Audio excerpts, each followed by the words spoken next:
Alhamdulillahirabbil alamin. Puji syukur kita panjatkan kepada Allah Subhanahu wa taala, Tuhan yang Maha Esa, yang selalu melimpahkan rahmat dan hidayahnya kepada kita semua. Salah satunya adalah berupa nikmat kesehatan, kesempatan dan waktu luang, sehingga pada hari ini, pagi ini kita melaksanakan kegiatan aksi nyata budaya positif di sekolah dari Bapak Taufik Irawan, CGP Angkatan ke-11. Tak lupa yang kedua kalinya salawat serta salam kita haturkan ke Nabi Muhammad SAW yang kita nantikan syafaatnya besok di hari akhir. Amin. Izinkan kami, Bapak Ibu, akan membacakan susunan acara pada hari ini. Yang pertama, pembukaan. Yang kedua, pemaparan materi. Yang selanjutnya diskusi. Dan yang terakhir adalah penutup. Marilah kita buka acara pada pagi hari ini dengan bacaan basmalah bersama. Bismillahirrahmanirrahim. Terima kasih. Acara selanjutnya yaitu pemaparan materi tentang aksi nyata budaya positif di sekolah yang akan dipaparkan oleh Bapak Taufik Irawan SPD. Waktu dan tempat kami silakan. Bismillahirrahmanirrahim. Assalamualaikum warahmatullahi wabarakatuh. Yang terhormat Ibu Kepala Sekolah atau yang mewakili, yang saya hormati Bapak Ibu Guru dan karyawan beserta bintang Kendal. Pertama-tama mari kita bersyukur kehadirat Allah Subhanahu wa taala yang telah memberikan kita kesehatan, panjang umur, mudah rezekinya.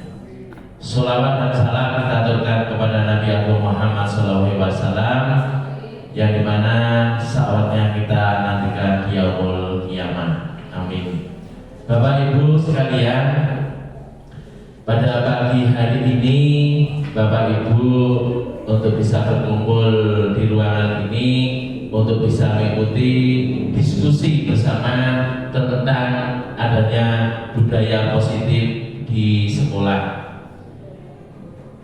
Memang Bapak Ibu, untuk budaya positif ini sangat diperlukan bagi anak, bahwa anak ini zaman sekarang ini perlu adanya kenyamanan, kebahagiaan, sehingga anak-anak ini mempunyai rasa aman di sekolah, kemudian dari rumah pun untuk berangkat selalu semangat tanpa ketakutan. Ada beberapa hal Bapak Ibu tentang adanya budaya positif ini, nantinya kita diskusi bersama bagaimana untuk bisa budaya positif kita untuk diterapkan di sekolah. Sebelumnya kita lihat atau diskusi bersama, marilah kita untuk ice breaking bersama untuk semangat pagi hari ini. Nanti kalau Bapak dari saya itu bilang tepuk fokus, ya, tepuk fokus, mendengar, fokus, ya, sekali lagi Bapak Ibu supaya tidak tegak pagi hari ini. Mari sekali lagi tepuk fokus, mendengar, fokus. Iya, terima kasih, tepuk tangan untuk kita semuanya. Terima kasih semuanya. Bapak Ibu, kita akan mulai untuk diskusi pada pagi hari ini. Ini adalah cara pertama, nantinya bisa terapkan di kelas Bapak Ibu semuanya. Karena apa? Dari kesepakatan di kelas itu pastinya nanti anak akan memberikan masukan. Dari masukan dari anak-anak, nantinya pastinya akan anak-anak itu menjalankan, akan bertanggung jawab. Bapak Ibu, untuk kesepakatan forum diskusi pada pagi hari ini, ada yang pertama adalah menghargai siapapun, di mana artinya nanti Nanti Bapak Ibu kalau mama ada yang tanya, silakan untuk dapat menyimak, kemudian bisa mendengarkan. Kemudian yang kedua adalah menjadi pendengar yang baik. Yang ketiga adalah peserta aktif. Yang keempat boleh makan dan minum. Kemudian yang kelima izin apabila keluar atau masuk. Yang keenam adalah HP mode silent atau diam. Ada yang akan ditambahkan Ibu, Bapak untuk kelas ini? Cukup dulu. Ya, saya akan lanjut Bapak Ibu dari konsep budaya positif. Dari konsep budaya positif ini Bapak Ibu akan mengetahui artinya seorang guru yang baik harus memiliki kemampuan dalam mewujudkan budaya positif di sekolah. Budaya positif tersebut dapat dijalankan dengan menerapkan konsep-konsep seperti adanya disiplin positif. Kemudian yang kedua adalah motivasi perilaku manusia. Yang ketiga adalah keyakinan sekolah atau kelas. Yang keempat kebutuhan dasar manusia. Yang kelima adalah posisi kontrol restitusi. Yang keenam adalah segitiga restitusi. Seperti apa disiplin positif? Mari kita simak terlebih dahulu supaya Bapak Ibu akan mengetahui. Kita simak bersama. Yang kita ketahui bahwa tujuan pelaksanaan pendidikan di sekolah yaitu untuk membentuk siswa Indonesia menjadi generasi yang berpendidikan, cerdas, dan berkarakter. Untuk mewujudkan hal tersebut, maka dilaksanakan kegiatan pembelajaran di sekolah dan pembiasaan atau proses yang baik. Proses pembiasaan tersebut dikenal dengan budaya atau pembudayaan. Untuk membentuk siswa yang berprestasi dan berkarakter baik, maka sekolah perlu membangun budaya positif di lingkungan sekolah. Budaya sekolah sendiri diartikan sebagai tradisi sekolah yang tumbuh serta berkembang sesuai dengan spirit dan nilai-nilai yang diajarkan di sekolah. Dengan kata lain, budaya sekolah menjadi kebiasaan yang disepakati bersama untuk dilakukan dalam waktu yang lama ketika terjadi kegiatan pembelajaran. Dengan membangun kebiasaan atau budaya positif di lingkungan sekolah, maka nilai-nilai baik bisa diterima oleh siswa dan membentuk karakter dan kecerdasan mereka. Bentuk untuk membangun budaya positif di sekolah cukup beragam, salah satunya seperti banyaknya program sekolah yang bertujuan untuk menumbuhkan karakter siswa. Beberapa program atau budaya sekolah seperti sekolah adidiata, program literasi untuk meningkatkan berpikir kritis pada siswa, program kantin kejujuran untuk menumbuhkan sikap jujur, dan lainnya. Bahkan, pembentukan karakter menjadi salah satu tujuan utama dalam pendidikan. Hal ini juga dinyatakan oleh Ki Hajar Dewantara yang merupakan Bapak Pendidikan Indonesia yang mengisyaratkan jika pendidikan untuk mencapai kehidupan yang bahagia. Adapun karakter yang diharapkan dari pelaksanaan pendidikan yaitu menjadi manusia serta anggota masyarakat yang tercantum dalam profil pelajar Pancasila yaitu beriman dan bertakwa kepada Tuhan Yang Maha Esa, berakhlak mulia, kreatif, gotong royong, berkebinekaan global, bernalar kritis serta mandiri.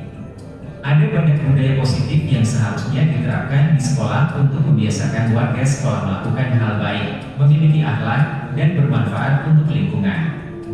Untuk menerapkan budaya positif di sekolah tentu diperlukan peran guru dan sekolah yang optimal.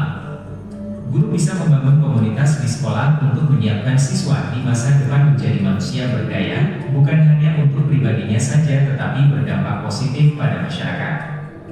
Adapun berikut ini merupakan tujuan budaya positif di sekolah yang bisa diterapkan, yaitu 1. Melaksanakan tata tertib sekolah. Di setiap sekolah pastinya ada tata tertib yang harus dipatuhi oleh setiap siswa. Tata tertib berfungsi sebagai pembatas antara yang boleh dan tidak boleh dan antara yang baik dan tidak baik bagi warga sekolah. Sekolah membuat tata tertib untuk disepakati dan dijalankan bersama. Dengan melaksanakan dan menaati tata tertib, maka situasi di sekolah akan berjalan dengan tertib dalam waktu yang lama. Program sekolah juga jadi berjalan sesuai dengan aturan main. Kebiasaan positif ini harus terus berkembang hingga menjadi karakter. 2. Cinta kebersihan dan lingkungan. Penanaman rasa cinta kebersihan adalah budaya positif yang harus dimiliki setiap siswa. Di sini, cinta kebersihan artinya menjaga kebersihan terhadap diri sendiri dan juga terhadap lingkungan sekolah. Kebersihan terhadap diri sendiri bertujuan untuk membentuk pribadi siswa yang sehat dan jiwa yang Siswa juga akan dapat mengikuti kegiatan belajar mengajar dengan baik setiap harinya. Untuk rasa cinta kebersihan terhadap lingkungan sekolah, siswa dapat membuat jadwal tiket membersihkan kelas dan halaman sekolah supaya bersih. Dengan lingkungan sekolah yang bersih, maka akan tercipta udara segar dan belajar jadi nyaman. 3. Kejujuran. Karakter kejujuran juga sangat penting untuk ditanamkan di lingkungan sekolah, bukan hanya untuk siswa, tetapi guru juga sebagai tenaga pengajar. Kejujuran adalah investasi yang berharga terciptanya komunikasi dan hubungan yang sehat antar menyesuaikan dengan tingkat perkembangan siswa. Misalnya di tahap masa kanak-kanak, mereka ada di tahapan meniru dari yang dilihat dan didengar. Yang bisa dilakukan oleh sekolah adalah dengan membiasakan berdoa sebelum memulai kegiatan dan selalu bersyukur kepada Tuhan Yang Maha Esa. Peran guru sangatlah penting di sini untuk jadi teladan, pengingat, dan sebagai contoh untuk melaksanakan kegiatan bersifat religius. Sebelum lanjut ke dalam materi selanjutnya, bagi Anda yang belum mengikuti Instagram Belajar Era Digital bisa mengikuti di belajarera.digital. Serta Anda juga bisa memperoleh informasi-informasi terbaru dari channel Telegram Belajar Era Digital. 5. Kepedulian. Sikap peduli adalah tindakan yang selalu ingin memberi bantuan kepada orang lain yang membutuhkan bantuan. Kepedulian siswa dapat ditanamkan di sekolah melalui berbagai cara, misalnya dengan menjenguk dan mengumpulkan uang dari teman-teman saat ada teman sekelas atau guru yang sakit. Dengan memiliki kepedulian dalam diri siswa sejak dini, maka mereka akan disenangi oleh banyak teman dan jadi terbiasa untuk saling tolong-menolong. 6. Sifat toleransi. Sebagai warga negara Indonesia atau WNI dengan semboyan Bhinneka Tunggal Ika dengan segala keberagaman yang ada di dalamnya. Karena itulah sangat penting untuk memiliki sifat toleransi antar sesama. Di sekolah pastinya berkumpul siswa dan guru dari berbagai agama dan suku. Contoh hal yang bisa dilakukan untuk menyongsong sifat toleran adalah dengan tidak memaksakan pendapat sendiri kepada orang lain dan saling menghargai perbedaan dengan sesama. 7. Sikap nasionalis. Sikap nasionalis atau cinta tanah air dapat diimplementasikan dengan cara berpikir dan bertindak untuk menaruh kepentingan bangsa dan negara di atas kepentingan pribadi dan kelompok. Karakter ini dapat ditanamkan dengan pelaksanaan upacara bendera dan menghormati tokoh bangsa. Sikap ini akan meningkatkan rasa cinta terhadap bangsa. Itulah 7 budaya positif di sekolah yang bisa diterapkan untuk membangun karakter siswa lebih baik. Tentunya masih banyak budaya-budaya lainnya yang tidak boleh ditinggalkan dan harus diajarkan di sekolah sejak dini seperti budaya sekolah adiwiyata, budaya literasi, dan lainnya. Dengan menerapkan budaya positif ini secara konsisten dan dengan sebaik mungkin, maka akan melahirkan generasi. Ya, terima kasih Bapak Ibu untuk video kali ini tentang budaya positif di sekolah. Ini bisa tadi disimak, ternyata sangat luar biasa yang untuk budaya positif diterapkan di sekolah. Kemudian Bapak Ibu, ada di sini adalah disiplin positif, yang dimana tadi ada konsep budaya positif, ada yang pertama disiplin positif. Ada yang tahu Bapak Ibu untuk disiplin positif itu apa? Yang tadi di video itu juga sudah ada gambaran Bapak Ibu. Silakan. Ada yang tahu? Iya, monggo Ibu. Gimana Ibu? Izin menjawab. Tadi Pak Taufik bertanya tentang disiplin positif. Jadi disiplin positif itu adalah kegiatan dilakukan secara terus-menerus itu membawa kebaikan dan menjadikan siswa itu berkarakter baik, itu adalah disiplin positif. Dan disiplin positif itu jika dilakukan terus-menerus menjadi pembiasaan dan nanti pembiasaan yang baik itu akan menjadi suatu karakter. Terima kasih. Terima kasih.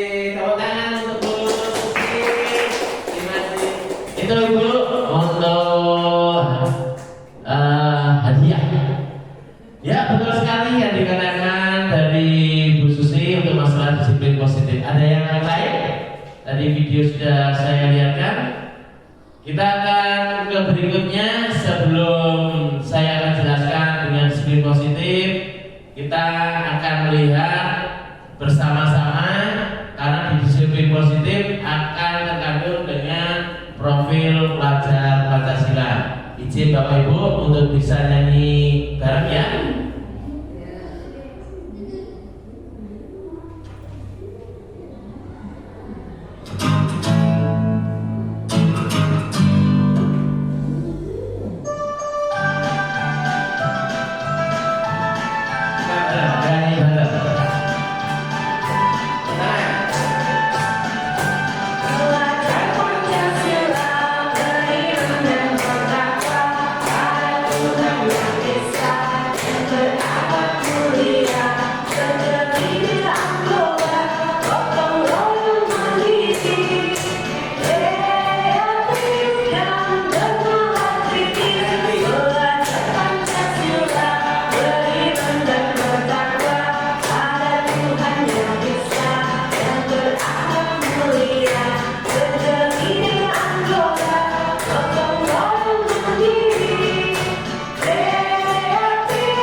Terima kasih Bapak Ibu.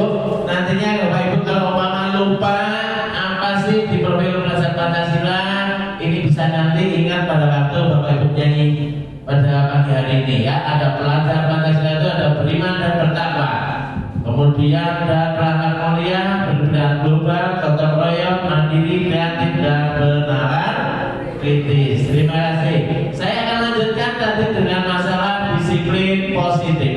Bapak Ibu, di sini adalah disiplin positif merupakan suatu cara penerapan disiplin yang mengajarkan anak bertanggung jawab dan menumbuhkan kesadaran diri berdasarkan nilai-nilai kebajikan. Saya mau tahu Ibu, dari pandangan Ibu, nilai-nilai kebajikan itu seperti apa yang diinginkan untuk di sekolahan kita?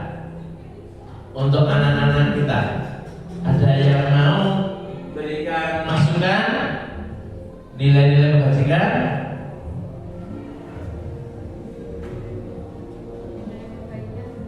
Iya, betul sekali. Ya, betul sekali. Kejujuran, betul sekali. Terima kasih. Kita akan lanjut.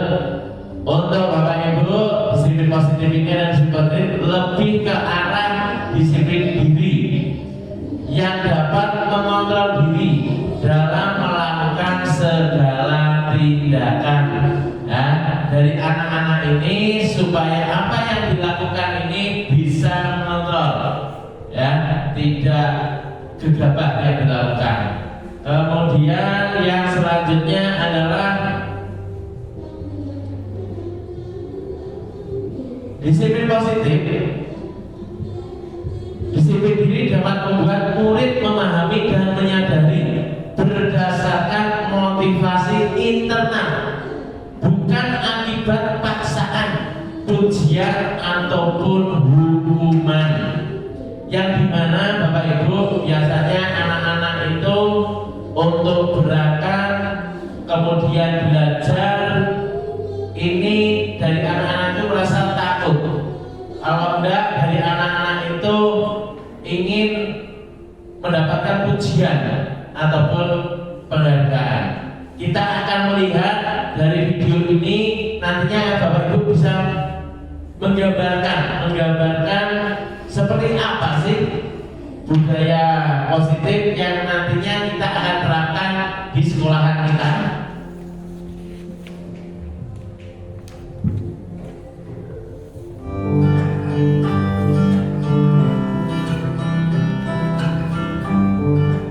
Memiliki anak yang dapat mengontrol diri dengan baik dan bertanggung jawab adalah impian kita semua. Disiplin positif adalah salah satu metode yang bisa dipakai untuk mewujudkannya. Inti dari disiplin positif di lingkup pendidikan adalah pendekatan untuk mendidik dan membina peserta didik yang bertumpu pada upaya membangun pemikiran dan perilaku positif, di mana dalam pelaksanaannya ada kebebasan dan aturan yang disepakati. Saat berdialog dengan para pendidik, hampir seluruhnya punya kesamaan, pernah mengalami terlambat ke sekolah, tidak mengerjakan PR, bolos, berkelahi, dan berperilaku tidak tepat lainnya. Akibatnya, mereka mendapat hukuman seperti membersihkan ruangan kelas, lari keliling lapangan, dipukul, dicubit telinganya, dipermalukan, dan lain sebagainya. Pengalaman tersebut kemudian tanpa disadari diterapkan kembali pada anak didiknya. Kemudian hal ini akan terus berulang, diwariskan dari generasi ke generasi. Hukuman pada umumnya menyebabkan rasa sakit secara fisik, emosional, atau bahkan keduanya. Istilah corporal punishment meliputi hukuman fisik dan non-fisik yang bertujuan menyakiti atau menimbulkan rasa tidak nyaman. Contoh hukuman fisik: memukul, menampar, dan menendang. Sedangkan hukuman non-fisik diantaranya meremehkan, menghina, atau mengancam. Apakah setiap perilaku anak yang tidak tepat harus selalu direspon dengan hukuman? Disinilah pentingnya bagi kita memahami tahap perkembangan anak agar dapat merespon perilaku mereka dengan tepat. Setiap anak memiliki kecepatan pertumbuhan yang berbeda-beda. Sangat penting bagi pendidik untuk memahami dengan baik konsep tumbuh kembang anak agar dapat memegangnya sebagai prinsip dasar proses mendidik. Anak usia balita biasanya senang berlarian, sementara anak usia sekolah dasar cenderung lebih mempercayai guru dan teman-temannya. Kemudian anak SMP yang ada di masa pubertas sedang mencoba hal baru dan sedang mengembangkan identitasnya. Apa yang dilihat dan didengar secara terus-menerus akan menjadi keyakinan bagi mereka dan sekaligus membentuk ekspresi serta perilakunya. Lalu, bagaimana mengatasi konflik ketika perilaku anak tidak sesuai dengan harapan orang dewasa? Konsekuensi logis di dalam disiplin positiflah jawabannya. Konsekuensi logis adalah konsep paling dasar dalam logika. Dalam pendidikan, konsekuensi logis fokus pada solusi. Anak akan diajari mentaati aturan atas dasar kesadaran dan tanggung jawab. Anak juga mendapat penjelasan mengenai konsekuensi tindakan dan empati. Ada 2 syarat kondisi dan 4 prinsip dalam penerapan konsekuensi logis. 2 syarat kondisinya yaitu membangun koneksi sebelum mengoreksi perilaku dan selalu bertanya, bukan menasehati. Kemudian 4 prinsipnya adalah: 1. Beralasan, 2. Berkaitan, 3. Menghargai, 4. Membantu. Dengan arahan konsekuensi logis ini, pendidik tetap harus secara konsisten memberi dukungan yang positif kepada peserta didik. Merasakan pujian dan cinta dari orang lain seperti guru, orang tua, dan teman-teman membuat anak terdorong untuk berperilaku baik dan positif. Kalimat seperti, "Saya telah melihat kerja kerasmu. Saya percaya bahwa kamu dapat melakukan yang lebih baik ke depannya." Semangat seperti itu tentu akan sangat berarti bagi mereka. Beberapa hal yang perlu diperhatikan saat memberikan dorongan positif diantaranya, mata dan nada suara kita sangat penting dalam menyampaikan pesan. Hindari membandingkan anak, fokuslah pada kekuatan dan perilaku positif mereka, dan ajaklah anak untuk melihat kesalahan sebagai salah satu proses belajar. Beberapa prinsip dasar dapat digunakan dalam pelaksanaan disiplin positif sehari-hari. Di antaranya yaitu, pastikan kita selalu mendengarkan sebelum memberikan pendapat atau keputusan. Bedakan antara perilaku dengan kepribadian anak. Kembangkan rasa saling menghargai. Jangan sungkan memberikan dorongan atau pujian. Dan pastinya, gunakan konsekuensi logis dalam mengatasi perilaku anak. Semua upaya yang kita lakukan bertujuan untuk membuat lingkungan berkembang dan belajar yang inklusif, aman, dan nyaman bagi anak. Situasi kondusif diharapkan dapat mendorong mereka mencapai prestasi yang setinggi disiplin positif sejauh ini telah menjadi metode yang mendukung agar anak dapat bertumbuh sesuai dengan potensinya dan membuat mereka dengan penuh kesadaran mengerti makna tanggung jawab atas pilihannya.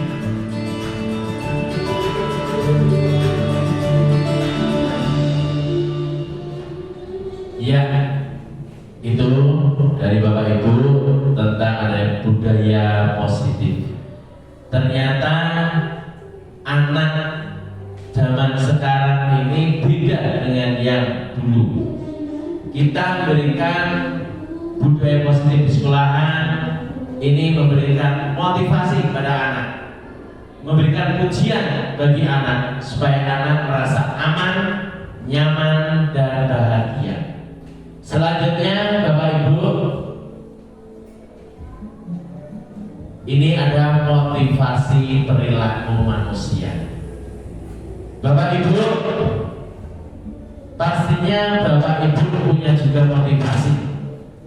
Menurut Bapak Ibu, motivasi itu seperti apa? Motivasi perilaku manusia.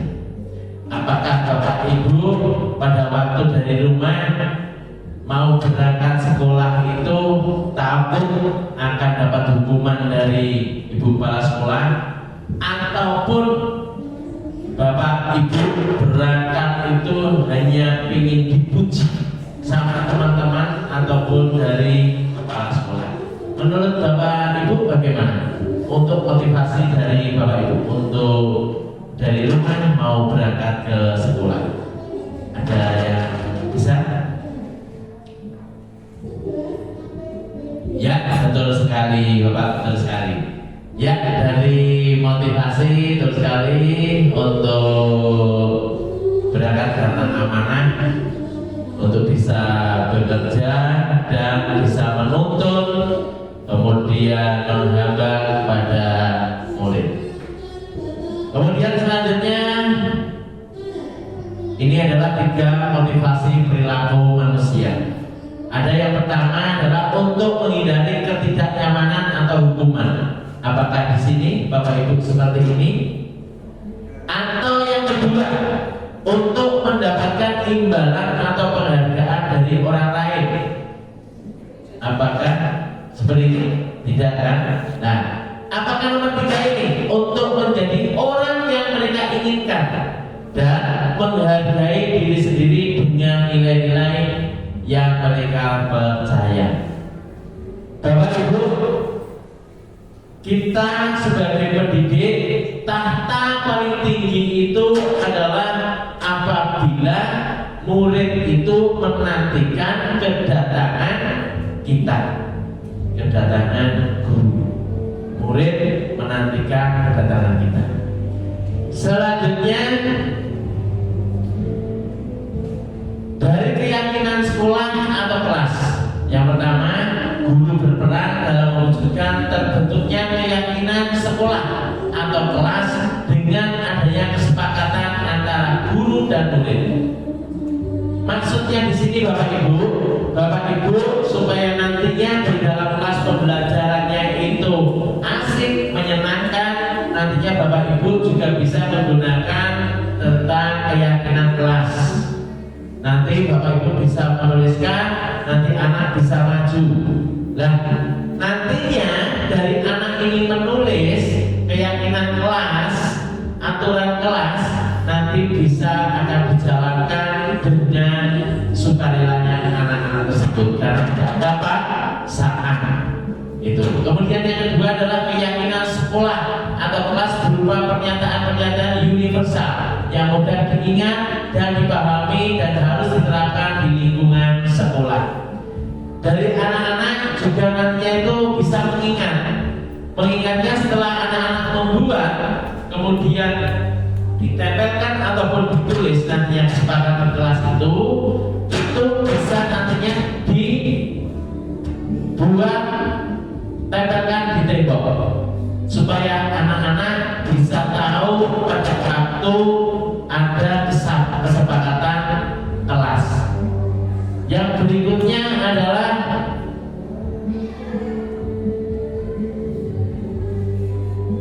Seperti ini, contoh seperti ini adalah keyakinan sekolah atau kelas.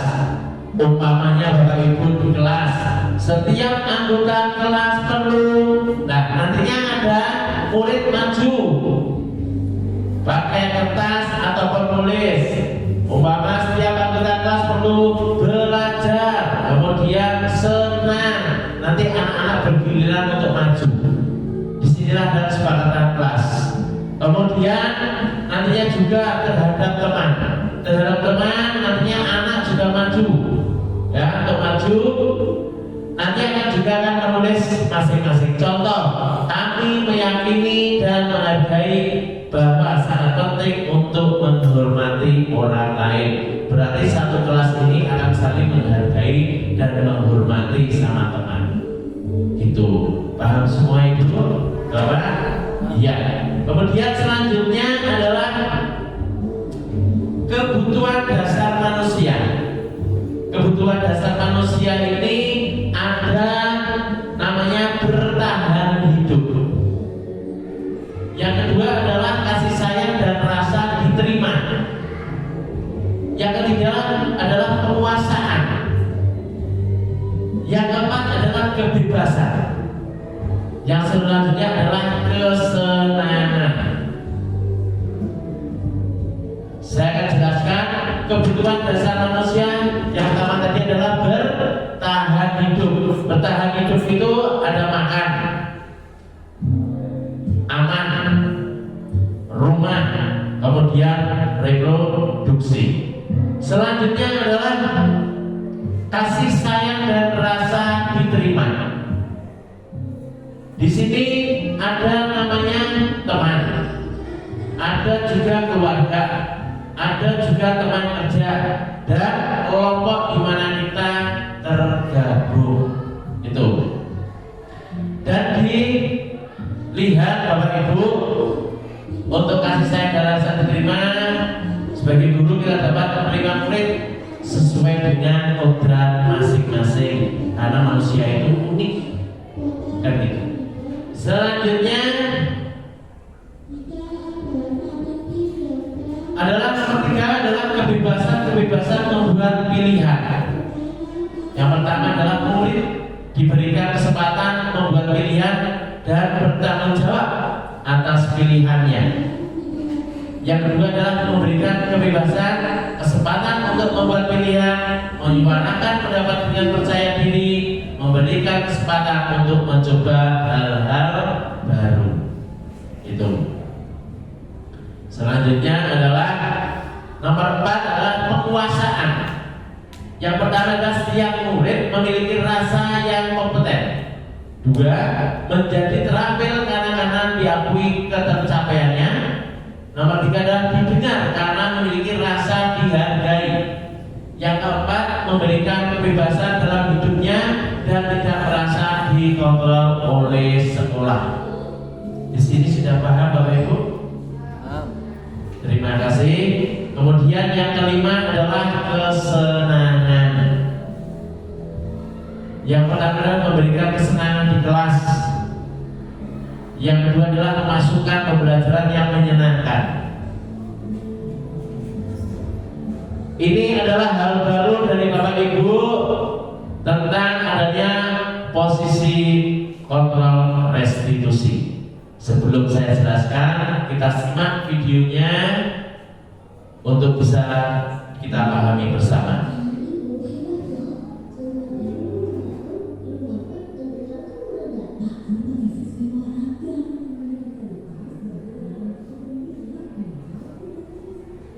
Oke. Ya, ini untuk bisa disimak Bapak Ibu, karena kita juga cara untuk memberikan anak terlambat, kemudian bisa kita memberikan cara untuk memberikan tegurannya seperti apa. Selamat pagi Bu. Selalu terlambat. Kamu deh pasti terlambat. Aku, saya. Apa? Ini adalah model penghukum. Yang ini adalah model penghukum. Kapan sih kamu tidak terlambat? Malah sekali ya kamu jadi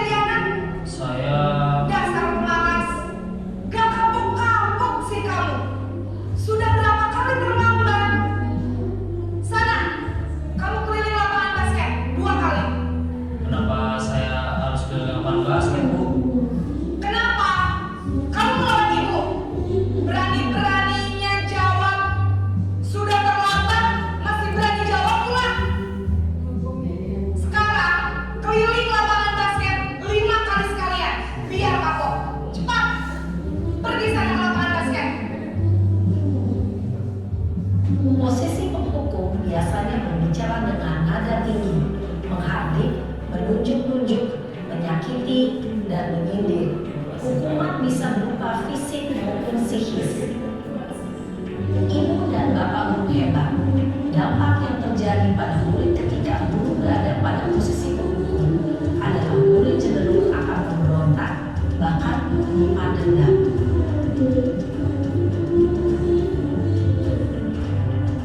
Yang kedua adalah posisi pembuat merasa bersalah. Kita lihat dulu Bapak.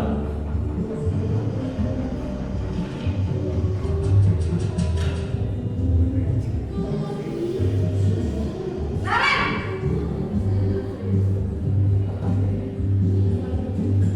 Selamat pagi, Bu.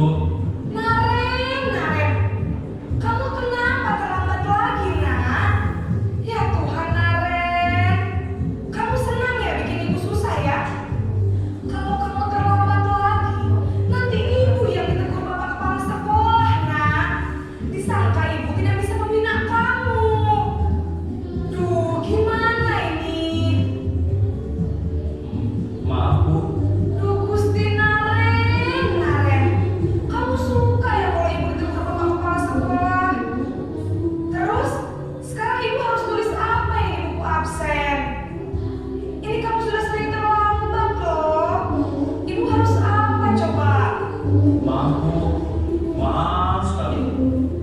Ya sudah, lain kali jangan bikin ibu susah lagi ya nak ya. Ibu tidak akan kuat lagi kalau kamu begini terus. Bisa jantungan kalau ibu tegur bapak kepala sekolah. Sana cepat ke kelas. Maaf ya, Bu. Maaf sekali. Posisi pembuat rasa bersalah berbicara dengan nada tenang, cenderung lembut. Namun kata-kata yang diutarakan membuat murid merasa menjadi orang yang gagal, memandang buruk dirinya sendiri, merasa tidak berharga, dan tidak sanggup membahagiakan orang lain. Ketika guru mengambil posisi pembuat rasa bersalah, murid akan menganggap dirinya yang bersalah dan ia akan menyimpan emosi negatif tersebut di dalam dirinya. Yang selanjutnya adalah posisi teman. Nanti Bapak Ibu bisa disimak. Kita umpama memberikan nasihat kepada murid itu akan menggunakan yang posisi mana, gitu ya. Naren!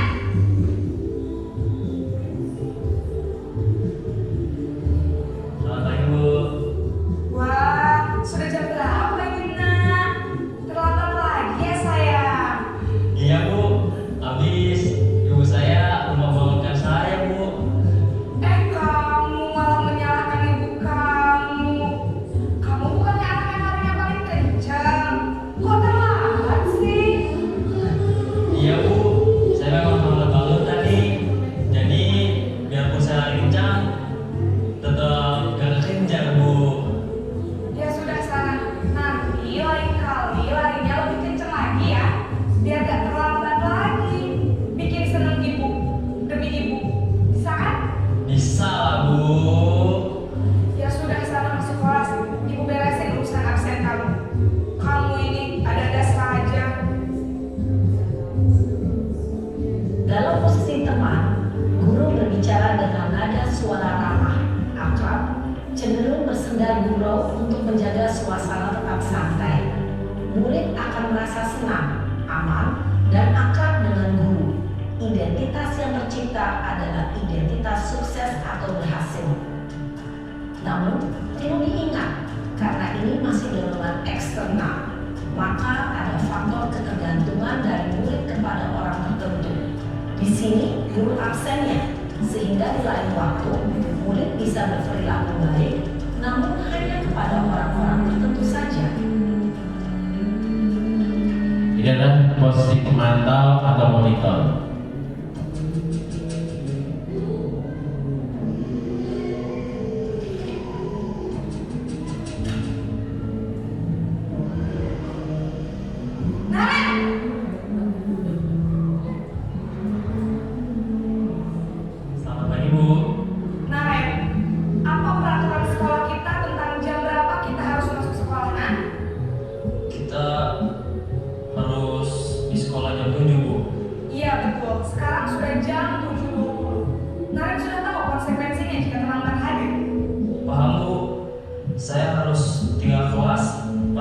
istirahat selama 20 menit.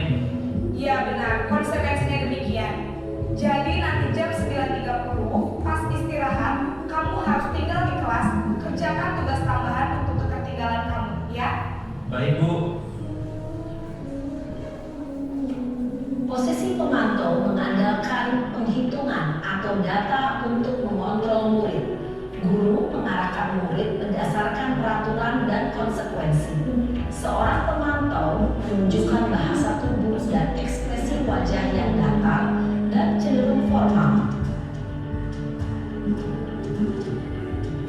Ya, ini yang terakhir adalah posisi manajer untuk bisa diperhatikan Bapak Ibu.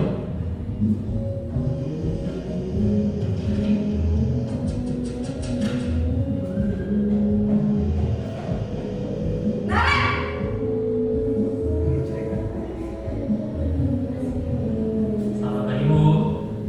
Selamat pagi Naren. Maaf Bu, saya terlambat. Iya, sekolah masuknya jam 7, sekarang sudah jam 7.20. Jadi sekarang bagaimana ini Naren? Maaf Bu, saya lupa setel alarm saya semalam. Baiklah, menurut kamu, keyakinan sekolah yang mana yang perlu kamu tingkatkan? Menghargai diri sendiri dan orang lain mungkin ya Bu. Setuju. Jadi, apakah Naren meyakini prinsip saling menghormati tersebut? Iya Bu, saya meyakininya. Apakah Naren bersedia memperbaiki masalah keterlambatan ini? Bersedia Bu. Bagaimana kamu akan perbaiki masalah keterlambatan ini? Saya akan coba untuk tidak lupa menyetel alarm saya Bu. Baik, kalau Naren lupa menyetel alarm di rumah, ada orang yang kira-kira bisa bantu mengingatkan tidak? Ada Bu, kata saya, Kak Emma. Ada lagi selain Kak Emma? Selain Kak Emma, ada ibu saya. Baik, jadi yang mengingatkan Naren adalah Kak Emma dan ibu kamu ya? Kira-kira akan mulai setel alarm kapan nih Naren? Setelah pulang sekolah, akan segera saya lakukan. Baik, jadi Naren akan setel alarm untuk bangun besok pagi dan akan diingatkan oleh kakak dan ibunda Naren ya. Ada lagi yang mungkin perlu dilakukan Naren agar tidak terlambat bangun lagi. Tidak ada Bu. Baik Naren, terima kasih untuk kerjasama kamu. Sekarang kamu perlu kembali ke kelas untuk belajar. Baik Bu, terima kasih. Ya, Bapak Ibu, tadi kita sudah melihat untuk posisi kontrol.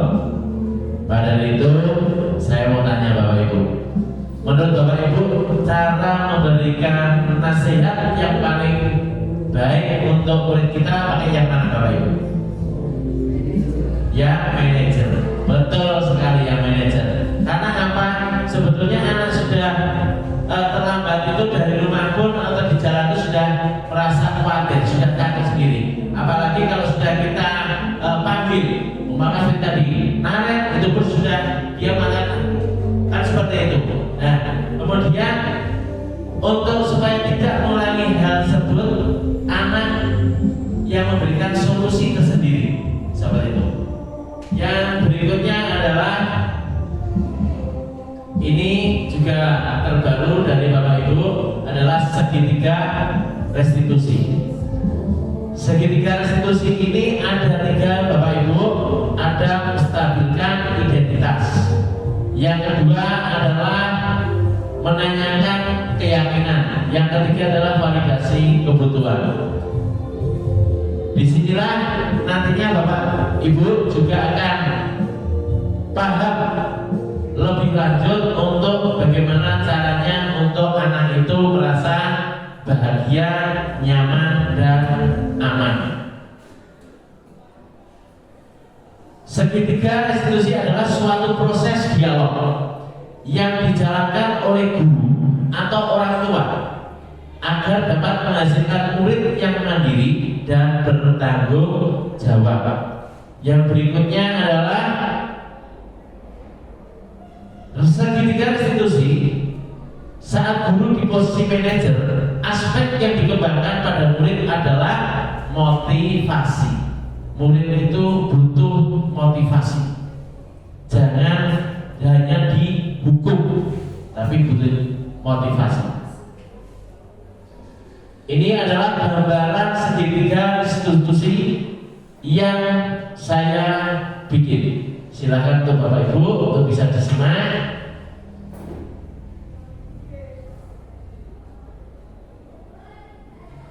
Selamat siang Mas Bayu.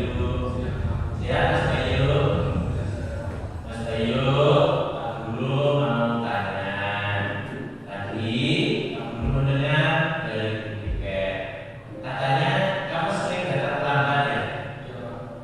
Menurut ingatanmu sudah berapa kali terlambat? Sudah kali. Sering terlambat itu suatu kesalahan bukan? Baik, Mas Bayu. Membuat kesalahan itu manusiawi. Setiap orang pasti akan membuat kesalahan. Yang terpenting kita bisa belajar dari kesalahan tersebut dan berusaha memperbaikinya. Setuju? Mas Bayu, kita cari solusi bersama ya. Mas Bayu sering datang terlambat, pasti ada alasannya. Kenapa Mas Bayu sudah terlambat?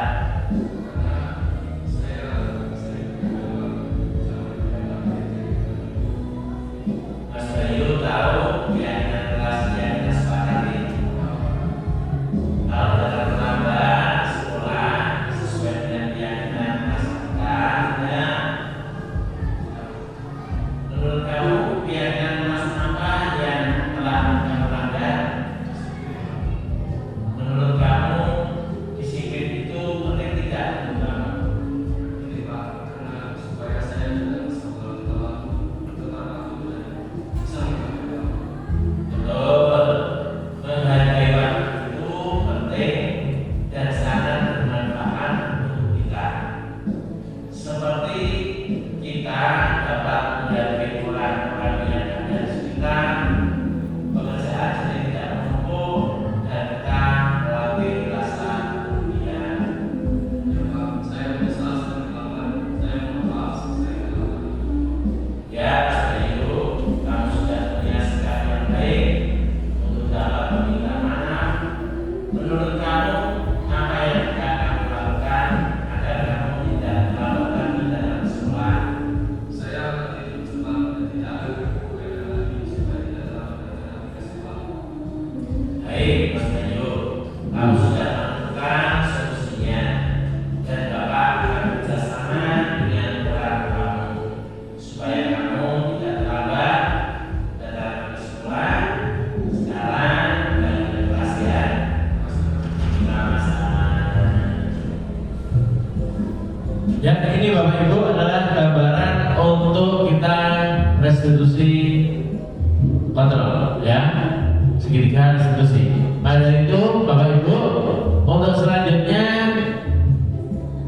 tadi saya mengatakan untuk membuat kesepakatan kelas. Dari kesepakatan kelas itu nantinya kalau umpama terjadi seperti ini, anak itu bisa diingatkan pada waktu pembuatan kesepakatan kelas.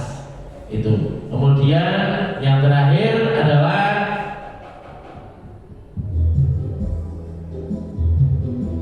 Assalamualaikum, perkenalkan nama saya Bayu Setiawan, kelas 11 di KPA.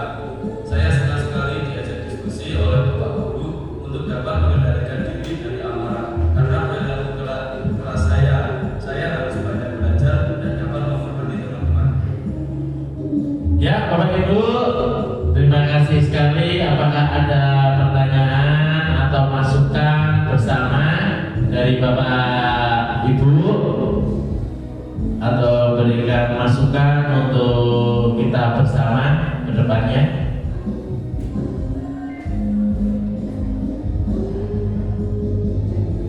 Ya, terima kasih Bu.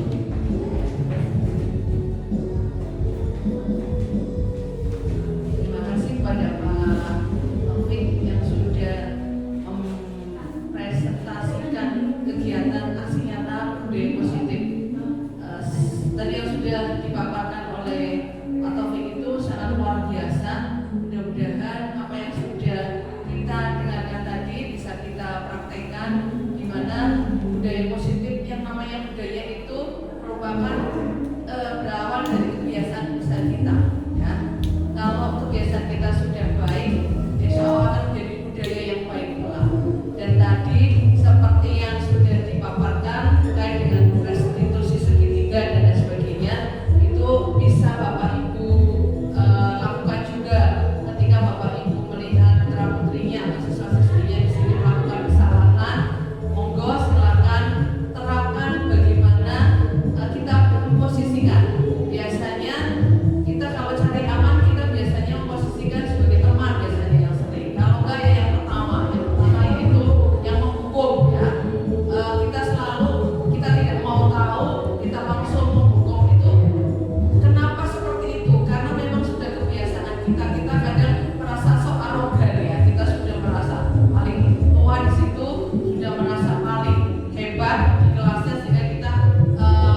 semuanya.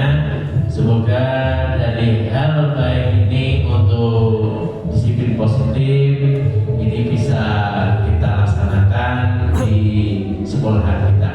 Sekian dari saya ucapkan